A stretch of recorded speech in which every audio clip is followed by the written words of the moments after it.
Memancing ialah antara aktiviti yang dapat kami lihat di jeti penyambung ini.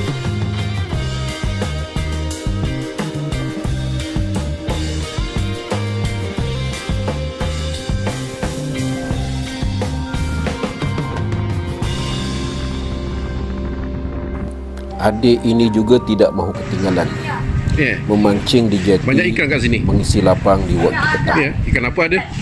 Ikan apa? Ikan buntal. Yang ikan todak pernah dapat. Todak pernah dapat? Dia dah berat. Tapi kecil yang. Ikan buntal, ikan ada duri tu kan? Boleh makan ke? Oh, lepaskan je. Okey.